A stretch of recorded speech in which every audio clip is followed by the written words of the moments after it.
Olá, pessoal! Sejam bem-vindos a mais um vídeo. E no vídeo de hoje vamos falar sobre as eleições e representação política no Império do Brasil, ok? Então, a gente retoma aqui, como eu gosto de fazer, com a contextualização histórica, tá? O Império do Brasil aí, que teve início em 1822, com a independência do país e a aclamação de Dom Pedro I como imperador, né, o período aí que se estendeu até 1889, com a proclamação da República e o sistema de governo, que era uma monarquia constitucional hereditária, com o poder dividido entre o imperador e instituições como o parlamento, ok? Então, nós vemos que para introduzir ao tema, nós temos a independência do Brasil em 1822, onde o país adotou a forma de governo monárquica constitucional. Então, com a criação de uma estrutura política que combinava aí elementos do antigo regime, com autoritarismo, centralização, e do liberalismo, com representação política e a Constituição. No entanto, a participação política era extremamente restrita e dominada pelas elites, como a gente vê aí na obra de Boris Fausto, em Histórias do Brasil, ok?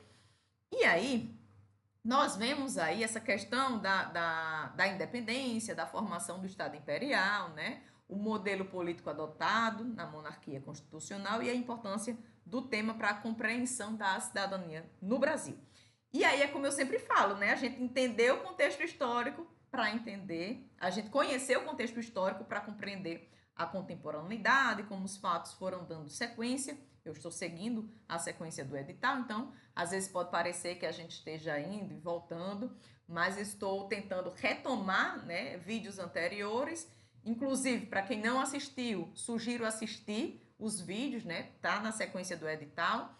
E qualquer dúvida, deixa aqui nos comentários que eu tento trazer nos próximos vídeos, sugestões, né? Pode deixar aqui nos comentários. Assina o sininho de notificações para não perder nada, tá certo? E aí vamos embarcar aqui nessa compreensão da estrutura política do Império agora, tá bom? Então, com a promulgação da Constituição de 1824, o Brasil ele passou a ter 4 poderes, tá? O executivo, que era exercido pelo imperador, o legislativo, composto pela Câmara dos Deputados, né, que era eleita, e pelo Senado, que era vitalício e escolhido pelo imperador. Tínhamos o judiciário, com juízes nomeados pelo imperador, e o poder moderador, que era exclusivo do imperador, permitindo sua interferência em todos os outros poderes.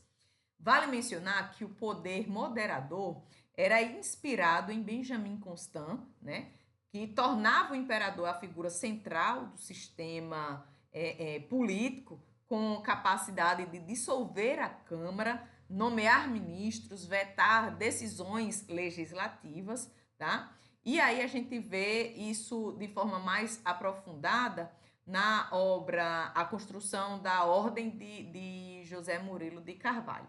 Então, a Constituição, né, de 1824, promulgada em 25 de março de 1824, ela foi a primeira Constituição do Brasil e vigorou durante quase todo o período imperial, né, do primeiro reinado até a proclamação da República em 1889.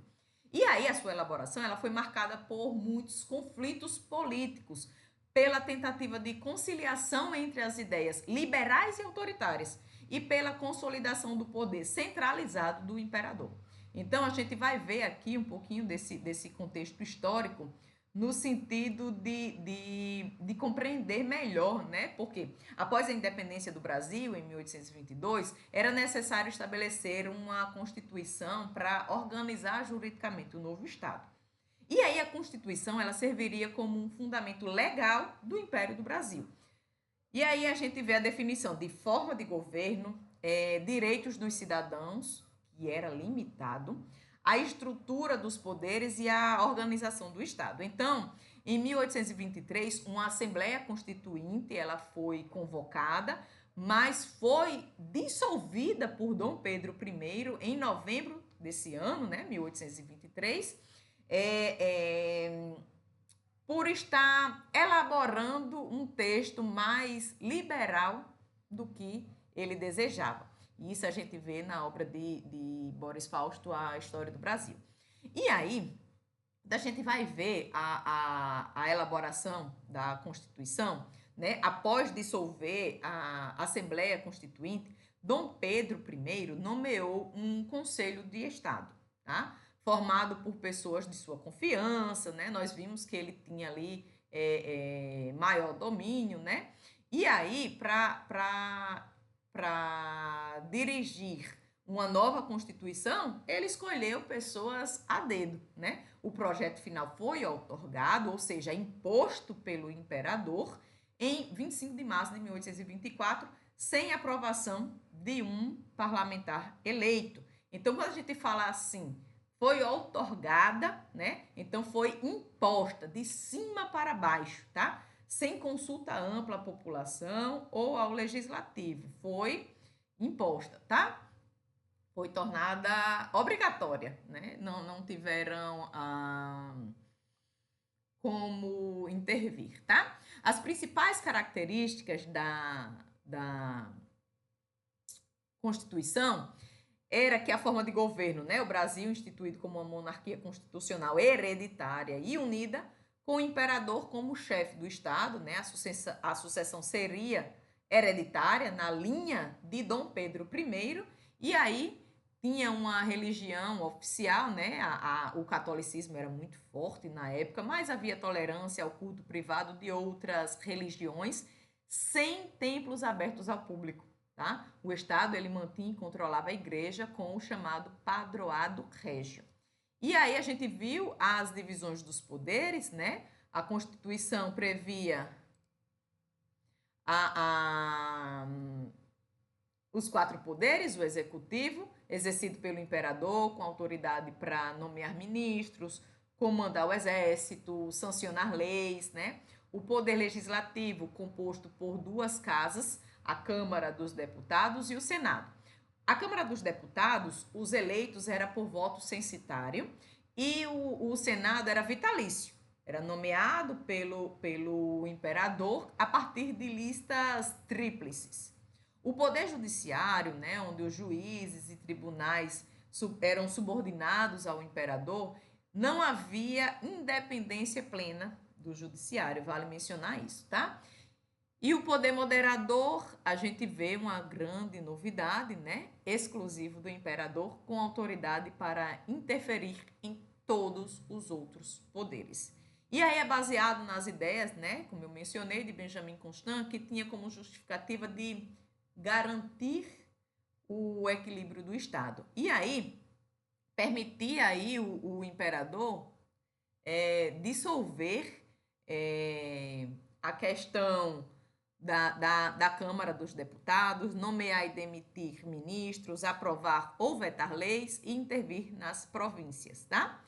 E aí existiam alguns direitos e garantias individuais, onde a Constituição, ela previa alguns direitos civis e políticos, como a liberdade de expressão com limites, né? Direito à propriedade, direito à inviolabilidade do domicílio, né? Só que esses direitos, eles eram restritos aos cidadãos que preenchiam critérios de renda e status social. Não era para todo mundo, não, tá? Então, era só ali para a elite, como tudo que a gente já viu até hoje, né? A maioria da população, escravizados, mulheres, pobres, né, não tinham acesso aos direitos políticos. E aí a gente vê alguns limites e contradições. Por quê? A questão, né, embora fosse chamada de constitucional, a Constituição de 1824 centralizava o poder no imperador, impedia ampla participação popular, limitava os direitos civis e políticos e favorecia a elite agrária e os comerciantes. Então, a criação do poder moderador e o caráter outorgado da Carta, elas mostram como o Brasil seguia uma lógica de autoritarismo disfarçado de legalidade. As consequências, né, foram as reações contrárias à Constituição, como a Confederação do Equador, em 1824, que foi um movimento separatista liderado por liberais do Nordeste, a consolidação do poder central do monarca ao longo do Império, a base legal para as eleições censitárias e excludentes, vou falar sobre essas eleições censitárias nesse vídeo, né, um pouco mais à frente, e também permaneceu aí a questão do vigor até a proclamação da República em 1889, tá? Então, a gente vê aí essa questão do sistema eleitoral do Império, né? Ou seja, um sistema eleitoral brasileiro aí no século XIX que era baseado no voto censitário, tá? Ou seja, somente homens livres com determinada renda anual podiam votar. Não bastava, inclusive, ser livre. Não era só isso. Era preciso provar um rendimento mínimo, que variava aí conforme a legislação e o cargo em disputa, tá? Quem não podia votar? Mulheres escravizados, indígenas menores de 25 anos, mendigos religiosos de clausura, servidores públicos não proprietários e pessoas que não alcançassem a renda mínima anual. Além disso, o voto era indireto, né, ocorrendo em 2 etapas, exceto depois de 1881, com a Lei Saraiva. Ok? Vou falar um pouco mais à frente também sobre isso, detalhadamente. E aí, quando a gente vai analisar, né, as etapas aí do processo eleitoral, nós vemos que antes da Lei Saraiva, em 1881, as eleições seguiam um modelo indireto em 2 graus. O primeiro grau, ele era os eleitores da paróquia, tá? Cidadãos que votavam para eleger os eleitores do segundo grau, os chamados eleitores provinciais. E o segundo grau, que eram eleições dos representantes. Esses eleitores escolhiam os deputados e senadores. Então, o processo ele era permeado por fraudes, a coerção de eleitores e o domínio das elites locais, que eram os coronéis, né, os chamados coronéis. E aí caracterizava o fenômeno que a gente conhece como clientelismo eleitoral, certo? E aí funcionava da seguinte maneira.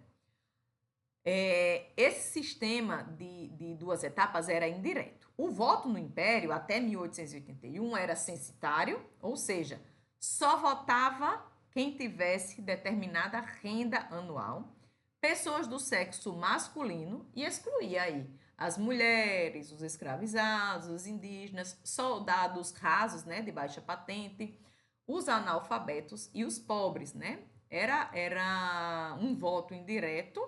E aí, a primeira etapa, as eleições dos eleitores, com a eleição dos eleitores da paróquia, onde os cidadãos que preenchiam esses critérios, né, ter a renda mínima e alguns outros requisitos, eles votavam para escolher os eleitos da paróquia, também chamados de eleitores do primeiro grau. E esses eleitores, eles formavam um grupo reduzido e mais rico da população. Exemplo, se você é um lavrador que ganha 100 mil réis ao ano, você não pode votar. Mas um comerciante que ganha 200 mil réis, ele pode votar e escolher os eleitores da paróquia, certo? E aí, na segunda etapa, tem as eleições dos deputados e senadores, onde os eleitos da paróquia, eleitos na primeira etapa, se reuniam e votavam para escolher os deputados da Câmara, que tinham um mandato de 4 anos. E até indicavam os nomes para o Senado, mas quem escolhia mesmo era o imperador, certo? Então, a maioria da população ela não votava diretamente em deputados ou senadores, só votava para escolher quem iria votar neles, certo? E aí a gente vê o voto censitário como voto condicionado à renda. Só podia votar quem comprovasse renda anual mínima. Os critérios eles mudavam com o tempo, mas basicamente era assim. Para votar na primeira etapa, precisava comprovar uma renda mínima de 100 mil réis anuais. Para votar na segunda etapa, né, para ser eleitor do segundo grau, votar nos deputados, precisava comprovar 200 mil réis ou mais. E para ser deputado, aí que exigia uma renda maior ainda. Então, associar, votar na primeira etapa, R$ 100.000 anuais, votar para ser eleitor do segundo grau, R$ 200.000 ou mais, tá? Esses valores excluíam a maioria da população. Camponeses, ex-escravizados, trabalhadores urbanos pobres, né? Que não tinham essa renda e até se tivessem, tinha aqueles fatores excludentes, tá? Por quê? Mesmo que eles tivessem renda, eles estavam legalmente impedidos de votar, porque eram escravizados, eram mulheres, eram menores de 25 anos, com algumas exceções, né? Religiosos de cláusula, soldados de baixa patente, né? Indígenas, analfabetos, apenas depois de 1881, tá? E aí, o que mudou tudo isso foi a Lei Saraiva, de 1881. Porque a chamada Lei Saraiva, né, de 9 de janeiro de 1881, ela foi uma das reformas mais importantes do sistema eleitoral do Império. Porque ela pôs fim ao voto indireto, o voto passou a ser direto, o eleitor ele votava diretamente no deputado, sem intermediários, tá?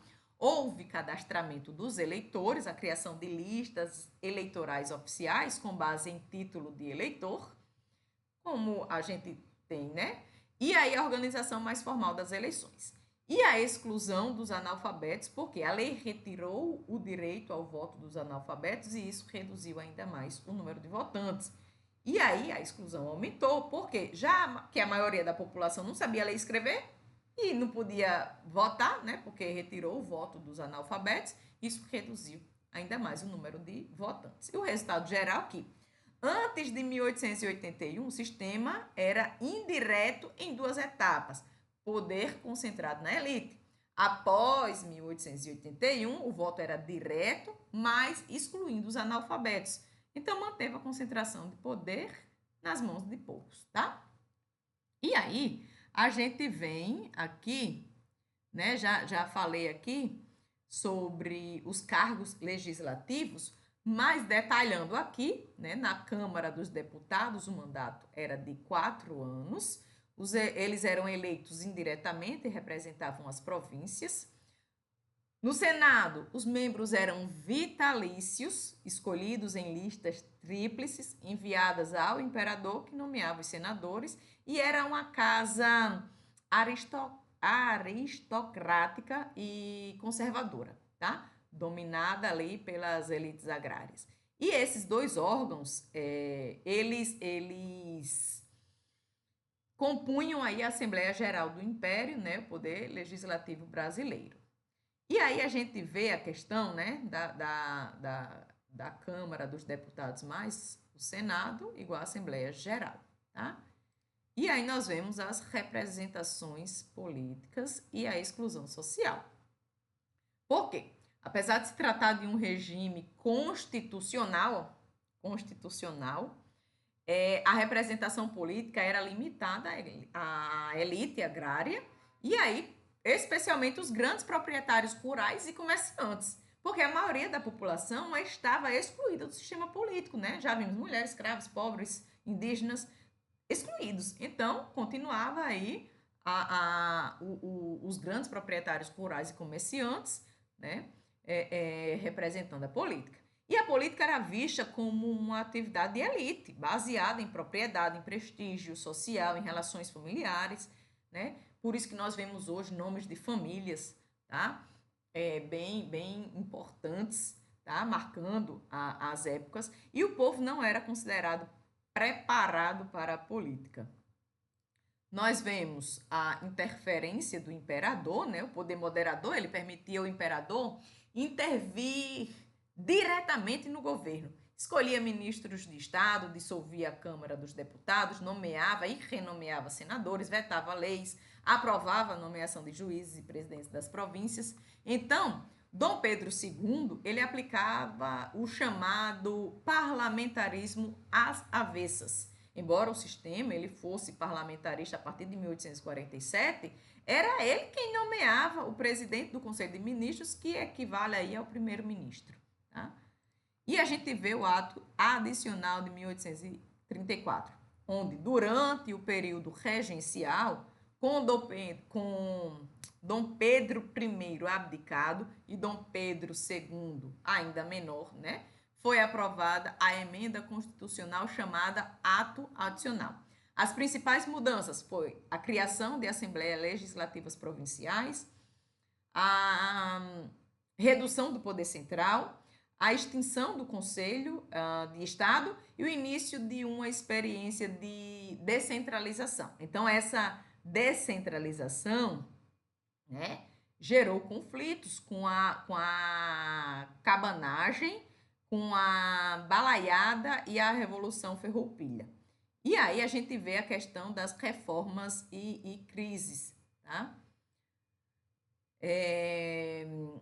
A principal reforma, né, do período foi a Lei Saraiva, de 1881, que instituiu aí o voto direto, a exigência de uma alfabetização para votar, a manutenção do critério censitário, né, que era a renda mínima, e o fim do voto por procuração. Então, a consequência é que aumentou a exclusão eleitoral, já que a alfabetização era baixa e a pobreza era ampla. Então, essa reforma ela foi criticada por movimentos abolicionistas, republicanos e positivistas, que exigiam mais cidadania e menos autoritarismo, ok? E aí a gente vê aí um caminho para a república, por quê? Vários fatores contribuíram para o fim do Império.